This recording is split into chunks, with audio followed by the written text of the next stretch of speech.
നമസ്കാരം, ഞാൻ രാജശേഖരൻ, വാസ്തു കൺസൾട്ടൻറ്റ്. നമ്മളിന്ന് ചർച്ച ചെയ്യുന്നത് വാസ്തുവിദ്യയിലെ ശില്പി വിഭാഗത്തെക്കുറിച്ചാണ്. സാധാരണഗതിയിൽ ഒരു വീടോ മറ്റ് പാലമോ മറ്റെന്ത് നിർമ്മിക്കണമെങ്കിലും അതിന് ധാരാളം ശില്പികൾ ആവശ്യമുണ്ട്, അല്ലേ? നമ്മൾ ഇന്നാണെങ്കിൽ അത് ഡിസൈൻ ചെയ്യുന്ന ഒരു എഞ്ചിനീയർ ഉണ്ടാവും, ആർക്കിടെക്റ്റ്, അതിൻ്റെ സൈറ്റിൽ നിൽക്കുന്ന സൈറ്റ് എഞ്ചിനീയർ ഉണ്ടാവും, പിന്നെ ഈ പറഞ്ഞ പോലെ അത് ആശാരിപ്പണിയെടുക്കുന്ന കാർപ്പൻ്റർ, മേസന്മാരും ഉണ്ടാവും. നമുക്ക് അന്ന് വാസ്തുവിദ്യയുടെ കാലത്ത് ഉള്ള ഈ ശില്പികളെക്കുറിച്ച് നമുക്കൊന്ന് പരിചയപ്പെടാം. ജസ്റ്റ് എന്താണ് അവരുടെ രീതി എങ്ങനെ നോക്കാം. നമുക്കിന്നില്ലാത്ത ഒരാളന്നുണ്ടായിരുന്നു, അതായത് ആചാര്യൻ. ആ പ്രദേശത്തുള്ള വേദപണ്ഡിതനും ജ്യോതിഷ പണ്ഡിതനുമായ ഒരു ബ്രാഹ്മണനാണ് ശരിക്കും ആചാര്യൻ എന്ന് പറയുന്നത്.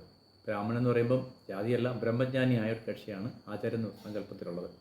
അദ്ദേഹമാണ് ഒരാൾക്ക് വേണ്ടി അവരുടെ ആവശ്യം പരിഗണിച്ച് അവർക്ക് എന്തെല്ലാം സംവിധാനം വേണമെന്നും പരിശോധിച്ച് ഒരു വീട് നിർമ്മിക്കുന്നത്. നമുക്ക് ആചാര്യന് പ്രത്യേക ചില നിഷ്ഠകളൊക്കെ ഉണ്ട്, അല്ലെങ്കിൽ ചില ഗുണഗണങ്ങൾ പറയുന്നുണ്ട്. അതിന് സപ്തദോഷാദികൾ എന്നാണ് പറയുക. നമുക്ക് ആ ദോഷം എന്തൊക്കെയാണെന്ന് ശരിക്കും നോക്കാം. മദ്യം, അതായത് മദ്യപിച്ച് കൂത്താടി നടക്കുന്ന ആളാവാൻ പാടില്ല. സ്ത്രീ വിഷയം, പരസ്ത്രീ ആ രീതിയിൽ പോകുന്ന ആളാവാൻ പാടില്ല. മൃഗങ്ങളെ ദ്രോഹിക്കുന്ന ആളാവരുത്. ഒരാളോട് മോശമായി സംസാരിക്കുന്ന ആളാവരുത്. ഉപദ്രവിക്കുന്ന ആളാവരുത്. സമ്പത്ത് ദുർവ്യയം ചെയ്യുന്ന ആളാവാനേ പാടില്ല. ചൂതുകളി, ഇതൊന്നും ഉള്ള ആളായിരിക്കരുത് ഒരാചാരം എന്ന് പറഞ്ഞാൽ. അങ്ങനെ ഒരു ആളാണ് ശരിക്കും നമ്മളൊരു വീട് വെക്കാൻ വേണ്ടി തീരുമാനിച്ചു കഴിഞ്ഞാൽ നമ്മളെ ഗൈഡ് ചെയ്യുന്നൊരു കക്ഷി. അപ്പം നമുക്ക് ഇന്നില്ലാത്തതും അന്നുണ്ടായിരുന്നതുമായ ഒരു സ്ഥാനമാണ് ആചാരനുണ്ടായിരുന്നത്.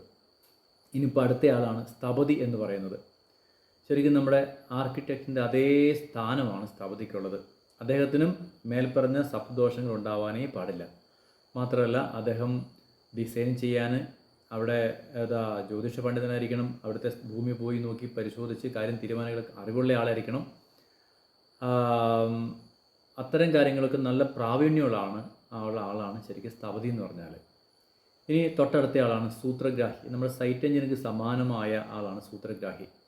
അതായത് ആ സ്ഥപതി കൊടുത്ത പ്ലാൻ അനുസരിച്ച് കൃത്യമായ അളവിൽ കൃത്യമായ രീതിയിൽ ചെയ്ത് നിർമ്മിച്ച് ആ ബിൽഡിംഗ് ഉണ്ടാക്കേണ്ട ഉത്തരവാദിത്വം അല്ലെ സൈറ്റ് സൂപ്പർവൈസറാണ് ശരിക്കും പറഞ്ഞാൽ സൂത്രഗ്രാഹി. സൂത്രം എന്ന് പറഞ്ഞാൽ എൻ്റെ അർത്ഥം ചരടെന്നാണ് കേട്ടോ. ഇനിയുള്ളത് തക്ഷകനാണ്. ശരിക്കും പറഞ്ഞാൽ പണ്ട് കാലത്ത് മരങ്ങളാണ് ഉപയോഗിച്ചിരുന്നത്. അപ്പം മരങ്ങൾ വെട്ടിമുറിച്ച് അതിന് ആ അളവിൽ കൃത്യമായ രീതിയിൽ പാകപ്പെടുത്തിയെടുക്കുന്ന അല്ലെങ്കിൽ തയ്യാറാക്കുന്ന ആളാണ് തക്ഷകൻ. നമ്മൾ ആശാരി, കാർപ്പൻ്റർ എന്നൊക്കെ പറയുന്ന ആൾ. പിന്നുള്ളത് വർത്തകനാണ്, വർത്തകി.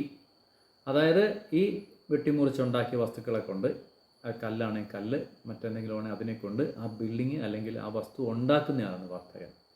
അപ്പോൾ ശരിക്കും പറഞ്ഞാൽ ആധുനിക കാലവും പുരാതന കാലവും തമ്മിലുള്ള വ്യത്യാസം ഒരാളധികമുണ്ട്. കാരണം പുരാതന കാലത്ത് ബ്രഹ്മജ്ഞാനിയായ ഒരാൾ ഇതിനെല്ലാം ഒരു സൂപ്പർവൈസറായിട്ടുണ്ടാവും. അതിനകത്ത് സ്ഥപതിക്ക് മിസ്റ്റേക്ക് പറ്റിയോ സൂത്രഗ്രാഹിക്ക് മിസ്റ്റേക്ക് പറ്റിയോ എന്നെല്ലാം പരിശോധിക്കാൻ. ഇന്ന് ആ സ്ഥാനമില്ല. പകരം ഒരു ചീഫ് എഞ്ചിനീയർ, പിന്നെ സൈറ്റ് എഞ്ചിനീയർ, അങ്ങനെ ആ രീതിയാണുള്ളത്.